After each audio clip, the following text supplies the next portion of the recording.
Welcome to First and Goal, your source for all things football. From the latest news to pop culture and sports cards, we've got you covered better than a lockdown corner on Third and Goal. Now, here are your hosts, Trey Thomas and the Bearded Grinch.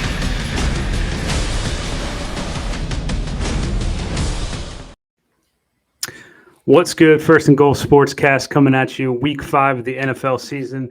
As always, Chris, the Bearded Grinch, alongside my partner in crime, Penny Cardaway, Trey Thomas. How you doing, Trey? Hey, I'm doing great, man. How you feeling, brother? I'm good, man. Wild week of week 4 football heading into week 5 here. So I think we just jump right into some headlines. And now, today's headlines. So obviously, if you watched any of the games in the NFL, the big news coming out of week 4 was Tua Tagovailoa suffering what appeared to be his second concussion in as little as 7 days span. A scary sight for everybody that watched the game on the field. And one of the things I wanted to mention right out of the gate is, when we start talking about these injuries that occur in sports, and you've got these players that are so passionate about getting back out on the field, who gets the final say in what happens in these games, right? Should it come down to the player allowing themselves back in, even if they're cleared by a doctor? Should it be the head coach's decision?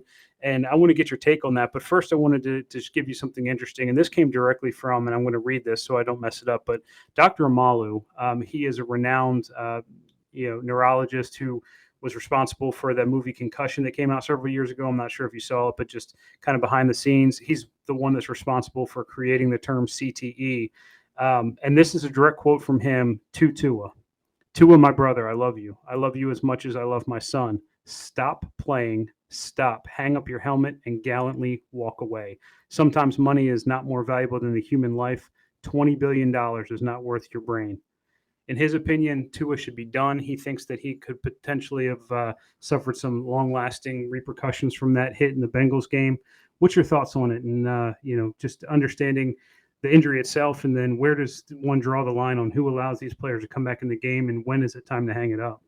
Yeah, I think I think that CTE with this guy stands a special place with him for sure. I mean, he's spent most of his adult life researching head trauma when it comes to football, and I'm sure probably trying to come up with different protection mechanisms and all that good stuff. So I think it's a double-edged sword, man. I think that I think he's going to tell anybody who has head trauma to retire, right?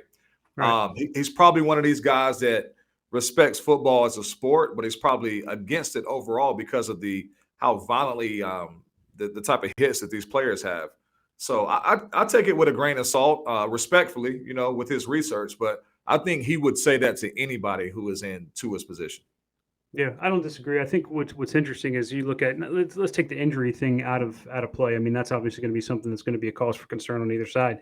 But just extenuating circumstances, right? Like I think oftentimes we forget that these athletes are actually human beings that have a life outside the game. So to his point, Tua, you got a family, maybe a future family that it may involve, a spouse and some kids down the road. You want to be there for them. You look at the Tom Brady situation, right? Obviously, the other rumors that swirling around is both him and his wife Giselle have, looked to hire counsel for a divorce lawyer.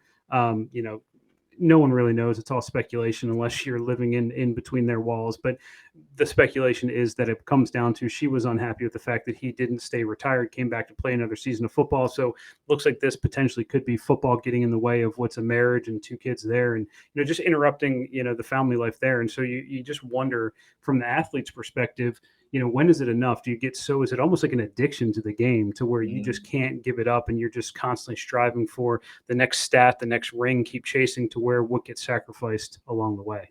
Yeah, I mean, most of these NFL players or players, whether you're NBA, soccer, whatever, you've been playing this respective sport since you were like 3, 4 years old in some capacity. So when you continue playing it over and over and over, it becomes part of your identity as a human being. And I don't think athletes can really separate Tom Brady versus Tom Brady, the football player. You get both sides of it. You get the football player and Tom Brady. So this is this is basically who he is. And then when you do end up retiring, or I remember the last time I hung up my cleats, man, I feel like part of you died. It's like, what's next? And I felt like that as a teenager or early 20. These guys are like 40 feeling like that. So I can imagine that it's going to hit a lot different, and these players are just competitive by nature, and it's part of their identity, man. It's who they are. Yeah, I was going to say the same thing. It becomes your identity, right? Football is what they're about, and that kind of is anybody that thinks Tom Brady, it's going to be football first, and anything that he achieves beyond that is going to be secondary. And football is always going to be that, and so it's going to be tough to hang up. But we're going to see what happens. His family is the only ones that know him as Tom Brady, like the human being. Right, exactly. And I think that's for celebrity across the board, right? Whether you see some of these musicians that refuse to stop touring and, they're in their 70s out on the road, and it just becomes such a part of their identity and ingrained in their DNA that it's really hard to give up. So interesting to see how that plays out. Also interesting to see what the NFL and the NFL Players Association does on the heels of this. With the doctor that did the concussion protocol from the first time Tua was knocked out in the Bills game has been fired. So that's a step in the right direction, but we're going to have to take a closer look at how these players are evaluated and whether or not they're going to be allowed back in the game. I think this is going to be something that we're going to be contending with not only for the rest of the season, but into the future of football as, we start seeing more about PTSD and CTE and these things come to light. Yeah, for sure. I mean, you hit it spot on, man. Absolutely. So other headlines, aside from that, this was an opportunity this week for some of these young guns to get in the game and show out. Injury caused some opportunity. And so we want to talk about it. Would you think, if I were to tell you right now, Cooper Rush is 4-0 as a starting quarterback in the NFL right now, leading his Dallas Cowboys in a Dak Prescott-less Cowboys team? Not only would I be shocked to hear Cooper Rush is 4-0, I would be shocked to hear the Dak Prescott-led Cowboys are 4-0. This is not This is definitely not something that we expected from football fans, not unless you're one of those diehard Dallas Cowboy fans that think you're going to the Super Bowl every single year. Yeah, if you're one of those guys or girls, yeah, you probably, we should be 4-0. Yeah, you doing right with 4-0. Yeah, we hear that from y'all every year. So shout out to my Cowboys fans. But it's definitely shocking to hear they're 4-0. They're 4-0, and then you've got some other quarterbacks given an opportunity. I know one that you wanted to touch on, obviously, in Pittsburgh. Is this the end of the Trubisky era? We got Kenny Pickett that came in. Now, listen, flash some good things. Rush for 2 touchdowns, first rookie quarterback to come in and do that. Also threw 3 interceptions. So, anytime with a rookie quarterback, you're going to get some good, you're going to get some bad. But do you think this is the end of the Trubisky era and the torch has been passed officially to Kenny Pickett? Yeah, so I think that these head coaches, when they draft these first-year quarterbacks, I don't think anybody wants to start a first-year quarterback their first year, not unless you absolutely have to. So I think, Mike Tomlin was dodging this question for far too long, and he knew it was the inevitable. He just wanted to set Kenny Pickett on the shelf for as long as he could before reaching up and grabbing that shiny new toy and just throwing it out there. Right. But let's talk about Kenny Pickett, man. I went and dove. I watched a little game film. I actually watched the game live, too, when it was going on. So, okay. Kenny Pickett, 10 for 13, 120 yards, 3 picks, 6 rushes, 15 yards, 2 touchdowns. So I want to talk about the interceptions. I think people have a misconception about this specific game and these specific interceptions, okay? So the first interception was a deep ball to Chase Claypool, who is 6'5", right? Mm-hmm. He jumps up to catch the ball. The ball tips off his hands. He could not complete the catch, and then it goes into an interception. Second interception was a pass to the flat to Pat Freiermuth, second-year tight end. The pass was a little high. It hit his fingertips. It did hit both of his hands. It tipped off, and a defender caught it. The third interception was the last play of the game, a deep ball to win the game. So it's like one of those, whether it's at the end of the half or end of the game, right? Deep pass, and it could go either way. That was intercepted. So if you take those 3 interceptions out, right, I think 2 of them were definitely, I'm going to blame the receiver and not Kenny Pickett. So if you give him that 1 interception, the guy went 10 for 12.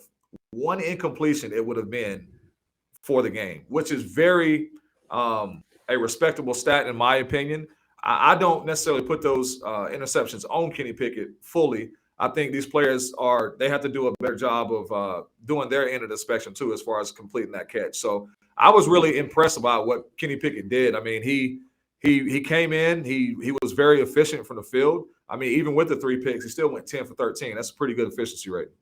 What do you think? It's good efficiency. I'm going to push back on you a little bit because I think at the end of the day, when you look at it, stats are stats. So no one rewinds the game and says, what was the cause of those interceptions? Quarterback's going to be blamed for the interception no matter what. So whether it's a you have to put the ball in a better position for your wide receivers. Maybe you have to check down and not go for that big play, whatever the case may be. I'll just say that, at some point it's going to fall back on the quarterback to do it. Now, listen, he's a young guy. I get it. There's going to be mistakes that are made. We're seeing veteran quarterbacks, Lamar Jackson, Josh Allen, Patrick Mahomes, all throwing interceptions in their last game. So, the jury will be out on him. It's too early to get, half of football to be your litmus test as to whether or not he's going to be the next guy there. But I do think Trubisky is going to be benched for the remainder of the season unless something, dire happens with Pickett. And then we're just going to see what the chemistry looks like with George Pickens. Obviously, we knew in preseason it was the Pickett to Pickens kind of show there, and that's going to be, primary target for him. Spread the ball out with Claypool and Freiermuth as well. So, I think there's going to be an opportunity for him, but I want to push back just a little bit and saying, listen, I understand it may be tipped off the receiver's hands. They got to do a better job of maybe locking it down, but ultimately it falls, down onto the quarterback to do that. Just like, if a ball gets tipped off a defender and the wide receiver catches it and they run it in for a touchdown, well, it's going to be a touchdown on the stats for the quarterback as well. So now, for sure. Like your average person watching the game, they're going to look at it. Oh, Kenny Pickett threw 3 picks, right? But when it comes to that team meeting that Monday, that wide receiver coach is going to stand up. He's going to look at Chase Claypool. He's going to say, "Hey, son, did it touch both your hands?" "Yes, sir." Yeah. "Who's it on?" "It's on me, coach. I'll get it next time." So that's all I'm saying. I hear you. Well, moving on to young quarterbacks, this is another one that I know you wanted to touch base on, but what's happening up there in New England, right? You have Mac Jones goes out, suffers an injury against the Ravens. He's going to be out a few games. You got a seasoned veteran in Brian Hoyer who ends up getting injured in his game. So then you bring on the Mac Jones clone, who in a formidable, loss to the Green Bay Packers was able to come out and actually do, some decent things with the ball in his hand. He was congratulated at the end of the game by Aaron Rodgers and had some good words to say about him. So what are your thoughts on maybe the turning of the tide in New England? Now, we know it's the Mac Jones show. When he comes back, he's going to be that guy. But what did you think about the young guy coming off the bench? Yeah, this is one, man. It was good to see Bailey Zappi come in. I mean, the guy had a historic last season in college. Threw 62 touchdowns, 11 picks, 6,000 yards in one season. So he can definitely sling that rock around. But this is one I'm going to take the approach of pumping my brakes on as well. Like you said earlier, man, everybody knows this is Mac Jones' team. It is good to see another young gun come in and get some reps. But Bailey Zappi I don't see him getting starter minutes anytime soon. I still feel like this is Mac Jones' team, but I do feel like Bill Belichick has seen that he could go to another serviceable young guy in Bailey Zappi. Yeah. So let me ask, if Mac Jones doesn't come back this week and Brian Hoyer's able to play, is it Hoyer back in, or are you going to see Bailey? Which is I got to go Bailey, man. I got to go Bailey because long term, I mean, I know they're 1-3, but long term, if I need a backup to come in, I would rather depend on that veteran than I would Bailey Zappi at this point in his career. Okay, I like it. One other real interesting news to note here. If I were to tell you, and this is crazy as it sounds, if the Jets are able to pull out a win this week, and they're going to be facing, an opportunity to do that there, and we'll talk about that here when we go through our picks, and the Bills happen to lose, the Jets will be first place in the AFC East. Tell me you saw that coming. I think that's a cute stat. That's one of those, like, if you're you want to get cute real quick and kind of be relevant and be talked about, you're going to throw that stat out there. But let's be honest. We know when it comes week 17 that the Jets are not going to be in anybody's conversation for playoffs. How you feel? I don't disagree, but I will say you got to admit Zach Wilson did look pretty good coming out there and throwing it around. And listen, his gritty is one of the better ones I've seen. So yeah, I like the gritty that Zach Wilson put on stage for you MILFs out there, man. That's pretty. Shout out to the MILFs. Yeah. Now, with that opportunity for some young guys to get their chance on the other end, that means there were some injuries. So we just want to run through some of the key injuries.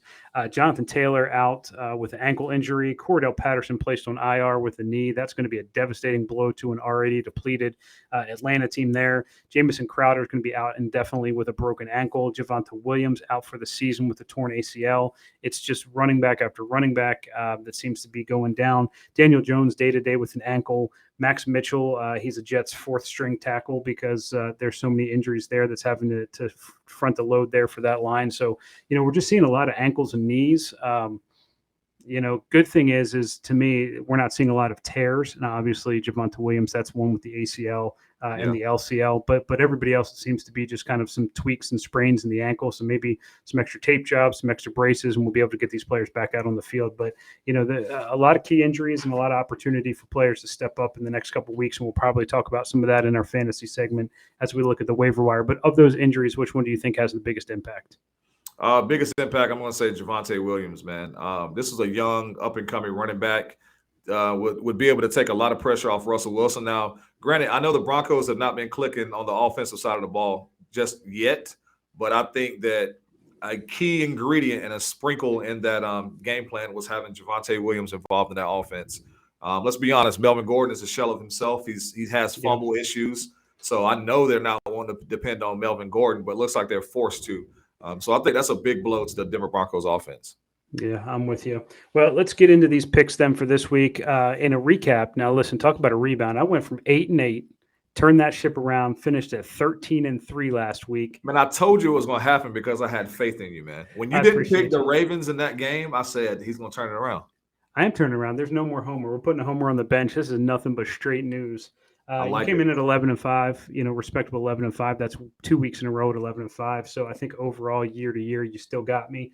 But that could all change this week. So let's kind of run through the slate. We're going to do a little bit of rapid fire, and we'll go through these picks. So tonight's game, Indianapolis versus Denver. The game is in Denver. For me, I'm taking the Broncos in this one. Both are suffering some depletion there in the backfield. Jonathan Taylor's not going to be playing, so Nyheim Hines is going to have some, added pressure there to perform. Denver, again, we got Javonte Williams out, but they did pick up Latavius Murray and signed him. So he's going to be someone that they can rotate there in the backfield. And I just think, listen, this is, a game that it's at home.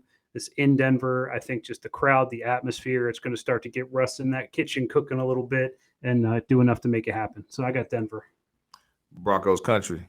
Let's ride. I'm going Broncos country. I think you said it. I do think that the Broncos are going to go to the air in this game. I expect a lot from Cortland Sutton, Albert O, the tight end, and Jerry Jeudy. A lot of dump offs to those the new running back that they have. They picked up him too. Well, I think he was already there, but they're going to sprinkle him in. Yeah, Boone, he seems to be a pass catching back. It's going to be a different pace right there. So I think Russell Wilson's going to put up, I'm going to say 225, 250 plus tonight. Ooh, we're writing that one down. 225, 250 plus. Take it to the bank. If you're a betting guy, that's a prop bet for you. If you're feeling dangerous. If you're feeling dangerous. Russ says. Go get that Subway sub. Next game up, the Sunday slate. We've got our second week where we're going live from London. We've got the New York Giants, the Green Bay Packers. I think they said this is the first time the two teams are going to be playing. I think the Giants with the winning record over Green Bay. That's something that, clearly hasn't happened in the history of these teams meeting for the Giants to have a better record. But for me, this is going to be a clear one. I think the Giants, as well as Saquon Barkley's playing, I think it's kind of a flash in the pan. I think Aaron Rodgers is going to start hitting his stride, and I see Green Bay taking this one.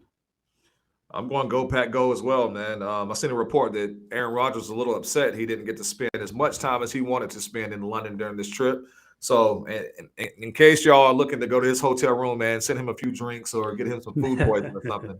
I think Discount Double Check is on. He's coming out. I like it. He got his tight end, Robert Tonyan, in the mix a little bit there, who's, finally the knee looks like it's getting healthy. So he's got some more weapons to spread the ball with.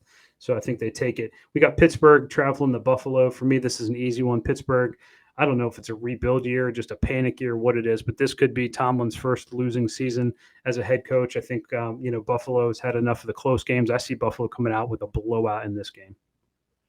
All right. I talked about doing it before. I pulled a Kenny Pickett this past week, right? Right. I need Kenny Pickett to do something. I hear you, but you're not taking Pittsburgh special. Wow. Pittsburgh. I'm taking Pittsburgh over Buffalo. I honestly don't know how they're going to make it happen. If they can get Josh Allen to turn the ball over a little bit, if that defense plays out of their mind, which they are capable of, they could upset the Bills. Let's be honest. The Bills don't look like the Super Bowl Bills right now. They don't. But Pittsburgh looks more like, I don't know, the Jets than the Jets look like the Jets. Pickett the Pickens. Pickett the Pickens. Right. We'll see. Say that 5 times fast, man. Pickett to Pickens. It'll be amazing if that happens.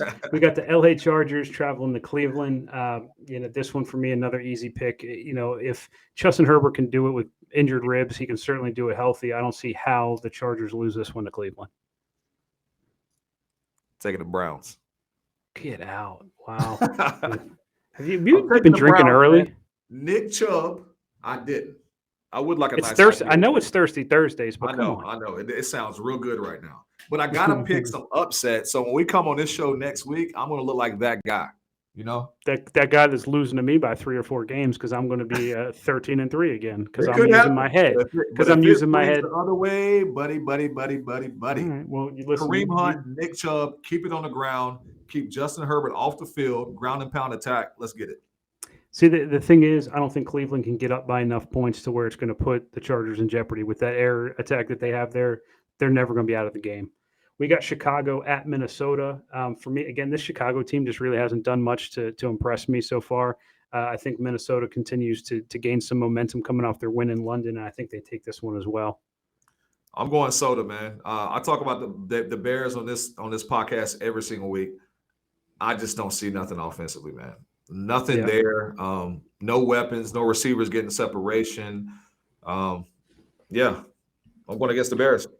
All right. Next one up, Detroit at New England. I got to even see what the line is on this one because I'm going to mark this one down as my upset special. I've got Detroit taking this game. Patriots 3.5-point favorites. I just don't think with going on a third string quarterback is going to be enough. I think Jared Goff showed enough in that Seattle game that he can put points on the board if he needs to. I think Detroit takes this one. Yeah, I'm going Detroit as well, man. They can't. I don't think they could score with Detroit, especially. Amon-Ra might play this game. DeAndre Swift looks to be out again, but Williams has showed that they don't need DeAndre Swift to get what they need to get done on the ground. Yeah, man, Jared Goff is slinging that rock all over the field. TJ Hawkinson went nuclear. I think he continues to go nuclear. Bill Belichick defenses typically target somebody to take somebody out of the game. It's going to be interesting if it's going to be Hawkinson. Is it going to be Amon-Ra? Is it going to be the run game? Like, what is his focus this game? But I think the Lions are going to go crazy this game. I like it. We got Seattle traveling to New Orleans. To me, it's just been the Geno Smith show. New Orleans is another one of those teams that's just kind of in flux. On paper, they've got all the potential weapons you could want. They've got the Alvin Kamaras and the Michael Thomases, and I just don't see it's going to be enough. I think Geno continues to roll there in Seattle. I'm taking Seattle. Looks like I'm right there with you, man. Saints are 5.5-point favorites at home, though. I think they could possibly cover. I do think that Geno gets the job done. Rashad Penny played out of his mind last week. They showed that they can get it done through the air, and Tyler Lockett and Geno look to be a special connection. I think they're going to continue getting things done. DK's been balling out lately as well. As long as you don't have to go to the bathroom too soon. Bro, ridiculous. Pull a Paul Pierce for real. You know what I like about though? It took the scope off of Lamar and his his escape gate from last year when he ran off the field. So now all pressure's on DK for that one. That is hilarious. My man was sitting down, got carried out of there. At least Lamar did run to the bathroom. You know what I mean? He wasn't even afraid to admit it too. He said there was no way I was pinching that off all the way into the locker room. Oh man! So this is the game I'm talking about. So we're going to pull my second upset special of the week. We got Miami at the Jets. I'm taking the Jets in this game. I know Teddy Two Gloves is coming in, and he is a seasoned veteran and has all of the availability to make it happen and be formidable, and should on paper probably take it to the Jets. Something special about Zach Wilson, man. He's just coming out with something to prove. I'm taking Zach Wilson, the Jets, to upset the Miami Dolphins in this game. Okay. A little division game, but I'm not going that route, man. I'm looking for Jalen Waddle to get back on track. And Teddy Bridgewater is going to have a full week to practice for the game plan of this game and get right with connection with these receivers. So he got kind of thrown in the fire last week. I don't think he really expected to be in there. I think he looks to get back on track this week. They need to get Chase Edmonds involved. Raheem Mostert could have a big game this game.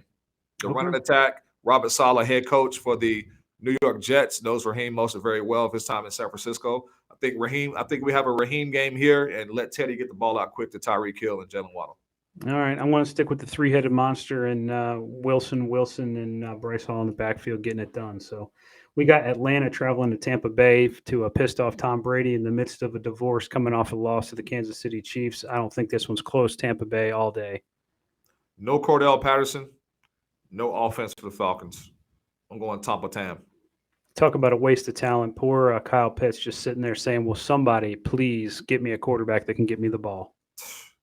And that's the thing, man. It's a lot of people are high on certain players. When you look at the individual talent of that player, yes, that is one piece of the puzzle, but they have to be in a good system, man, where they can get the ball. And then Kyle Pitts, like you said, he's just not in that system. Yep, I'm with you. We got Tennessee traveling to Washington. For me, this is a Tennessee game all day. I think the ground game is just pound King Henry there. Tannehill, just do what you need to do. Don't turn the ball over. Let King Henry run the ball and eat that clock up. And you got a Carson Wentz-led Washington team that just has not done anything to impress me. So I got Tennessee in this one. Yeah, I had to actually go back and look at their schedule real quick with Washington before I made an outrageous pick. And it let me know. You've already made outrageous picks. So I know. But this is not going to be one. They put up 10 points last game against the Cowboys. They put up 8 points against Philly. They put up 27 points against Detroit and still lost. So I'm going with you with Tennessee. All right. We got Houston traveling to Jacksonville. Sunshine coming off of a record 4 turnover game for him. 4 fumbles lost, NFL record there. I think he's going to look to right that ship. I think Jacksonville's defense, to your point, you mentioned it last week, underrated. I think it's going to be too much for Houston. I'm taking Jacksonville. This is a sneaky game right here, man. Houston has been one of these teams all season to get down early and then fight, scratch, claw, and everything to get back in the game. I think this is going to be a similar game here with the Jacksonville Jaguars. I don't know if Jacksonville is going to be able to do what they need to do in the fourth quarter to close the door on Houston. So I'm looking for Davis Mills to get it going a little bit, man. Damian Pierce, I think he's going to have a good running game. It's going to be the battle of the running backs. James Robinson versus Damian Pierce. I'm going to upset special. Let's go Houston. Going Houston. I like it. Lots of splits this week. We got your San Francisco 49ers traveling to the Carolina Panthers. It's your birthday weekend. I don't see how they let you down on your birthday weekend. So I think San Francisco is going to roll in this one. The Debo show is going to continue.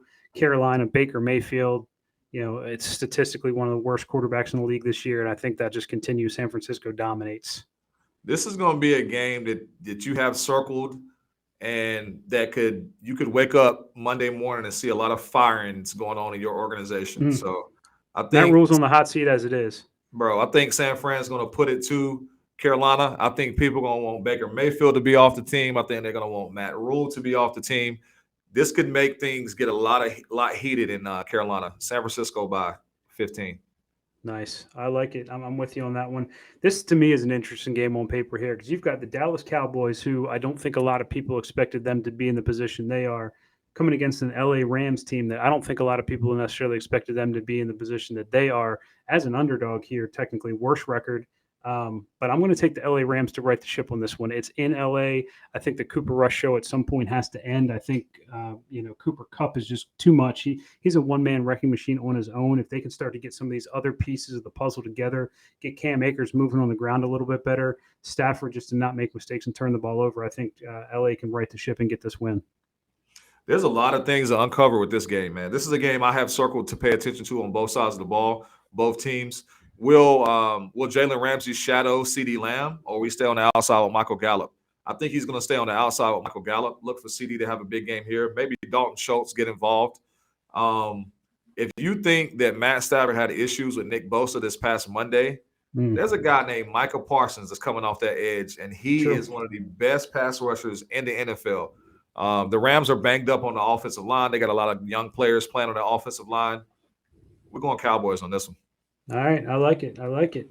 Philadelphia Eagles traveling to Arizona, the only undefeated team left in the NFL right now. And to me, I don't know how they don't stay undefeated. There's just too much firepower there. Jalen Hurts is looking like a mature quarterback that's been running that offense for years. And Arizona just looks like they're in flux to me. Kyler Murray still hasn't really gotten on point yet. He seems to be scrambling way too much, running for his life constantly. Him in the connection with Hollywood Brown, although it turned up a little bit last week, it's still not there consistently. Andy Isabella just moved away from that team and got signed by the Baltimore Ravens. That was one of their weapons that they had.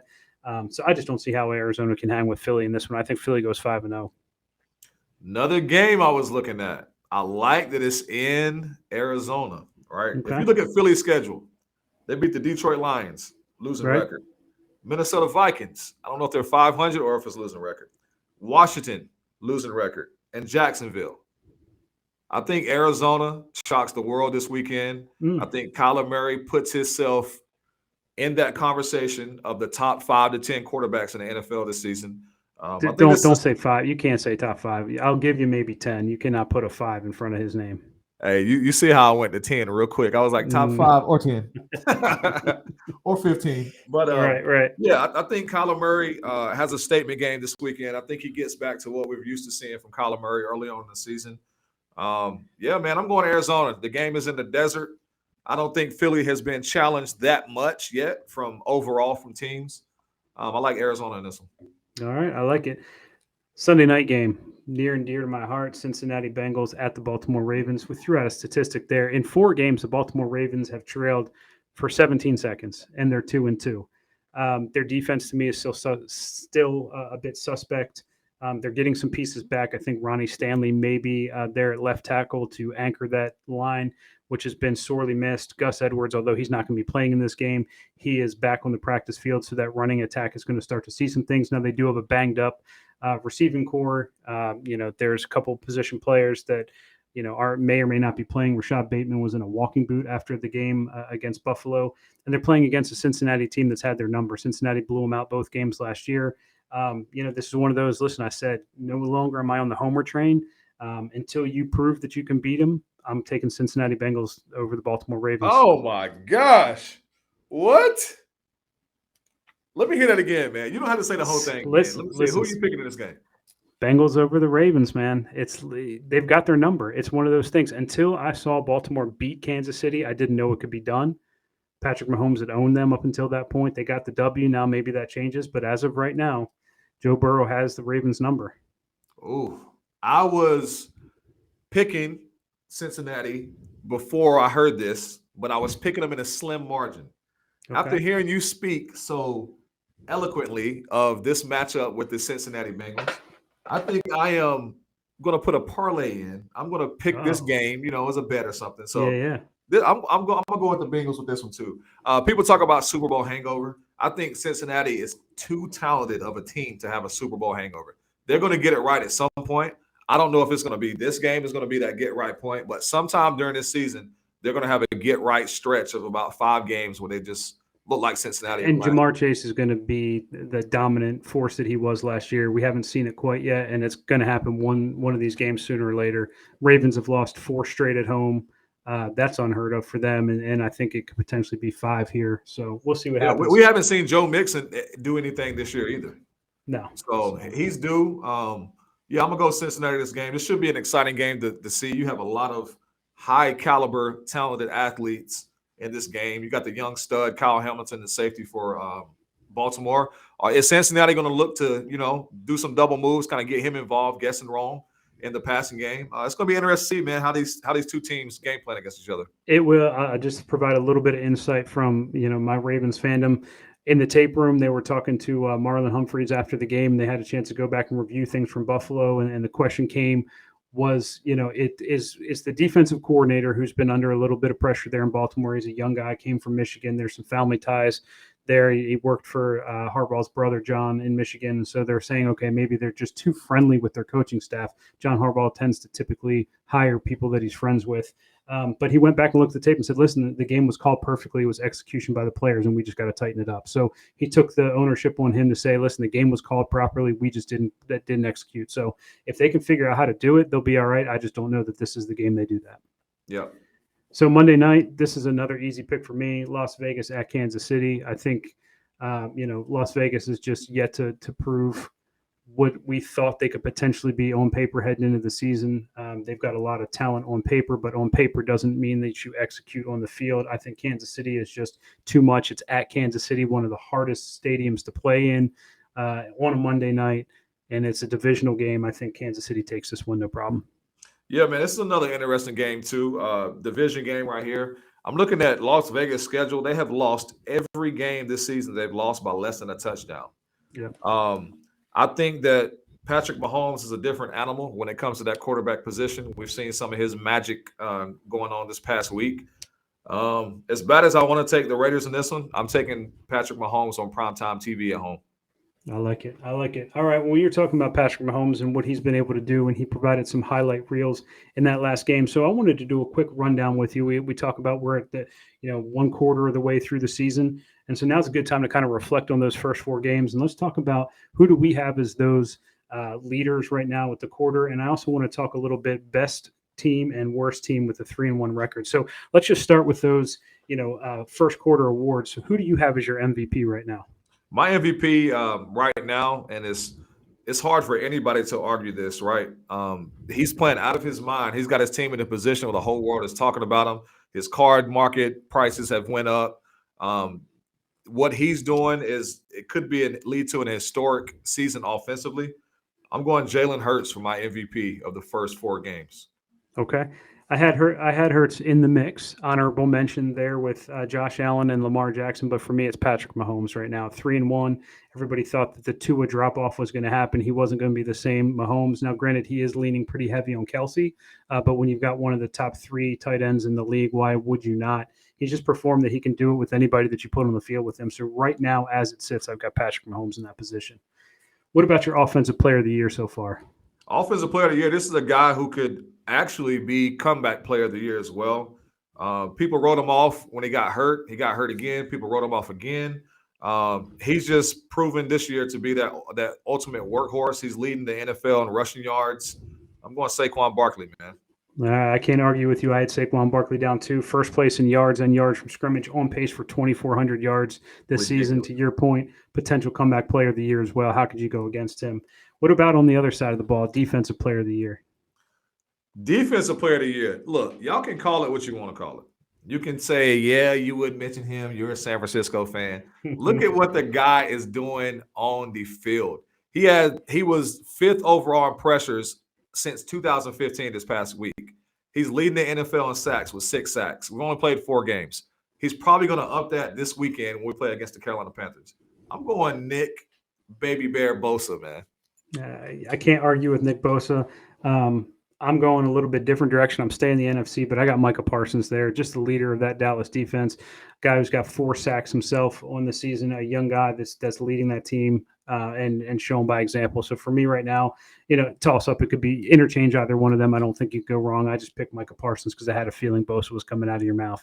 Yeah, you could go. So I mean, right now, obviously you can't go, but TJ Watt, Myles Garrett, Nick Bosa, and Micah Parsons are, I think, the best edge rushers in the game right now. It's just all about how you want it, right? Yeah. Do you want the bull rush? Do you want finesse? Do you want speed? Do you want the spin move? What do you want? And I think what I like about Micah Parsons is he can do it all. So he's just a really dynamic player. So let's move on to the rookies. How about offensive rookie of the year? Offensive rookie of the year. I think both offensive rookie of the year and defensive rookie of the year in a weird position right now in the NFL. I don't think we have anybody on either side of the ball that's just going crazy right now. True. But out of this past week, man, I like what I saw from the kid. I expect him to get going again this week. I'm going Damien Pierce, offensive player of the year. Okay, I like it. Right now, I've got the wide receiver out there in New Orleans, Chris Olave. He's leading in receptions and in yards. Hard to argue with that with the depleted team again. Now Michael Thomas may eat into that just a little bit as the year progresses, but for right now, the guy is just showing out. On the defensive side, you're right. Defensive rookie of the year. That's one of those positions where no one's really necessarily jumped to the forefront. But for me, I look at this. You talked about in this kind of resurging Jacksonville Jaguar defense, and that's led by Devin Lloyd. He's got 38 tackles, 2 interceptions, 6 passes deflected. So in kind of a muddy water mix of defensive rookies, I have him kind of rising to the top there. What about your defensive player? When you talk about that Jacksonville defense, I mean he's one of the reasons why I even mentioned that defense. Dude is balling. But my defensive rookie of the year, and I wrote in quotes beside it with hesitation, is Aiden Hutchinson. He has 3 sacks on the season in 4 games. But the reason I wrote with hesitation is because all 3 of those sacks came in one game, which is week 1. Yep. And what has he done since? And that's why I had him in the mix, and then I made the decision. Last up, coach of the year. To me, this one is a no-brainer at this point. I mean, we're only talking this 4-game stretch is all we can look at. Exactly. I don't know how you go against Nick Sirianni and the Philadelphia Eagles, the only undefeated team. There were some question marks about Jalen Hurts, and was he going to be able to come out and lead this team, not only just to the division, but be a contender in the NFC. And right now they're the cream of the crop at the NFC. So for me, it's Nick Sirianni. Yeah, I think that's a no-brainer option. you look at what him and the GM have done. They addressed the issue at wide receiver and went and got a stud in A.J. Brown to go with Devonta Smith. Both of them are balling out. The defensive side of the ball, they went and got some pieces. Hassan Reddick from Carolina to help rush the passer. And, I mean, they're putting together on both sides of the ball. So when I look at a team this hot, on both sides of the ball and not just wins, I have to look at the captain of the ship, and that's Nick Sirianni.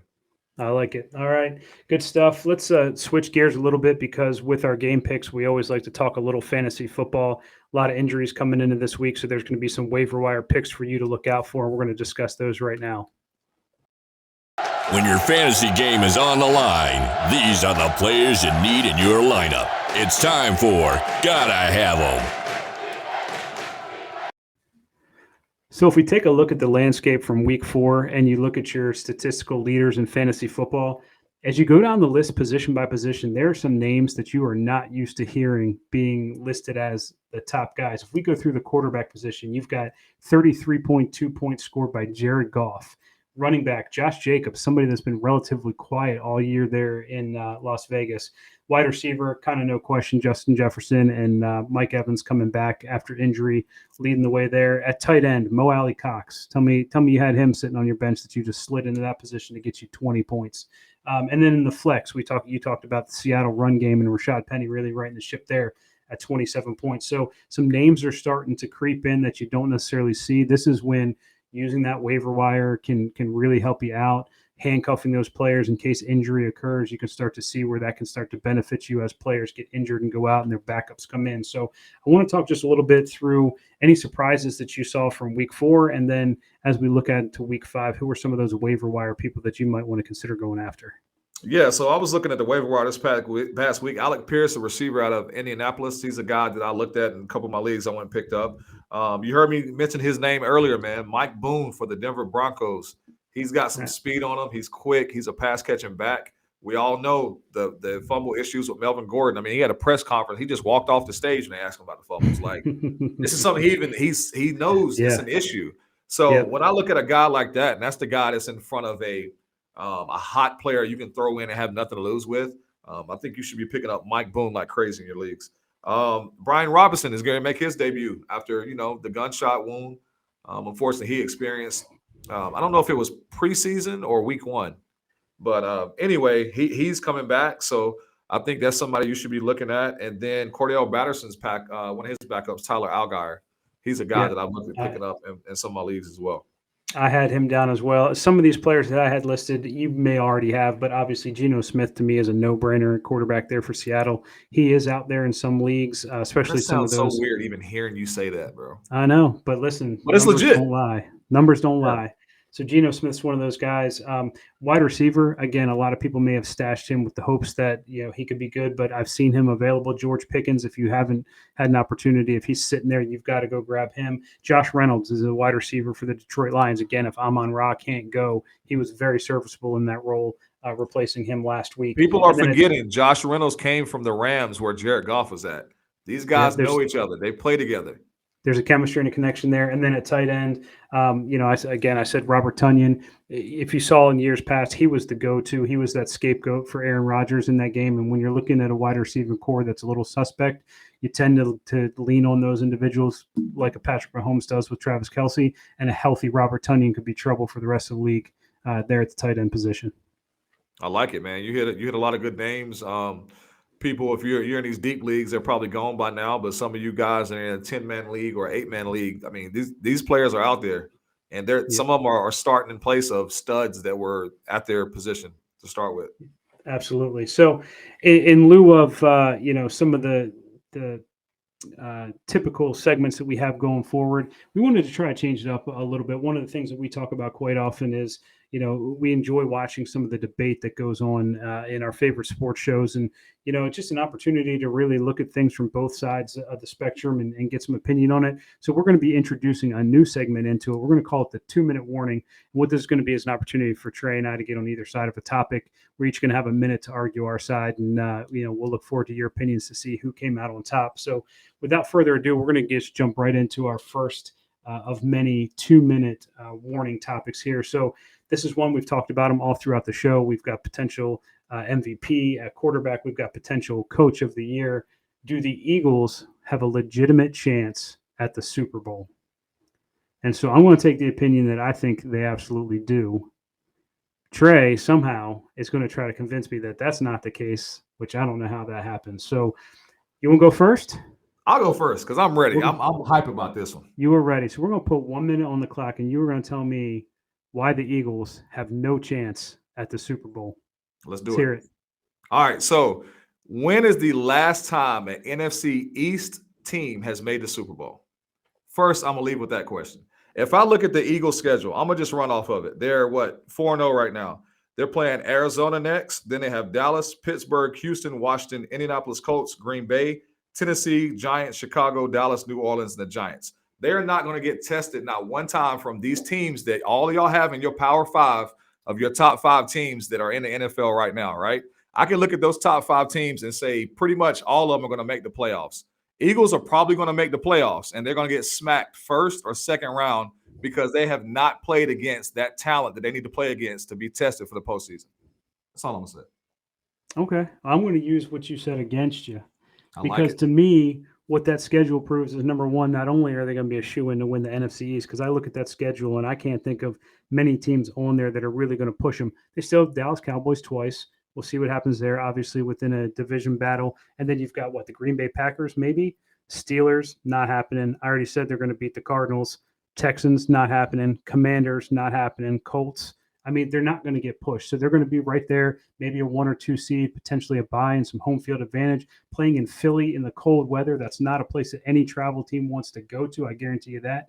And get to the playoffs. I mean, who's the cream of the crop there in the NFC? The NFC is such a weak conference compared to the AFC that there's better opportunity for them to make their way through it. Who knows what's going to be happening with Tom Brady at that point? He may no longer be playing. He might retire halfway through because, who knows what his personal life's going to look like. You've got San Francisco, Garoppolo. Okay, he can win the regular season. Can he get it done in the postseason? I have no idea. But what I do know right now is they are 4-0. They're putting it to teams. Jalen Hurts is looking like he is the leader that he's meant to be. And, we didn't say win Super Bowl because I think the AFC is going to come out on the top of the Super Bowl this year, no matter who's in there. But can they get to it? 100%. Hey, tell us what y'all think, man. Eagles ain't making a Super Bowl. Let us know. We'll revisit this back in February when we see who the Eagles are playing in the Super Bowl. Probably I like it. One of those teams. So, listen, if you like this, you're going to hear more of it. We're going to continue to do this. We're going to do it with sports cards, one of the topics that we're going to touch on next week, and this is going to be a sensitive one, so get ready because you're going to want to tune in for it. Question is, are flippers ruining the sports card hobby? Put your thinking cap on that one, see what you think. But that's our show for this week. Week 5 starting tonight. Indianapolis Colts going into Denver. Russell's going to start cooking. He's looking dangerous. Going to get some Subway after the game. It's going to be good. Bro, listen, if y'all have not seen that Subway commercial with Russell Wilson, please take time out of your day. And if you're married, ask your wife, is this what you think of me? Do I look, am I this kind of guy to you? I don't want to ask that question because I'm pretty sure I probably do look like that. Man, I'm telling you, it is the most, what's the word I'm looking for, man? Awkward commercial I've ever seen in my life. It is awkward and corny and all those amazing things that you want it to be. And that's what makes Russ so great is because he doesn't care because he's laughing his way all the way to the bank. Bronco Nation, Bronco Country, let's ride. Let's ride. Bronco Country, let's ride. Let's do it. Week 5, let's see what we got. We will be back at you next Thursday with a recap, talk about week 6. Appreciate you guys, as always. Thanks for joining us. We'll see you next week. Welcome to First and Goal, your source for all things football. From the latest news to pop culture and sports cards, we've got you covered better than a lockdown corner on 3rd and Goal. Now, here are your hosts, Trey Thomas and the Bearded Grinch.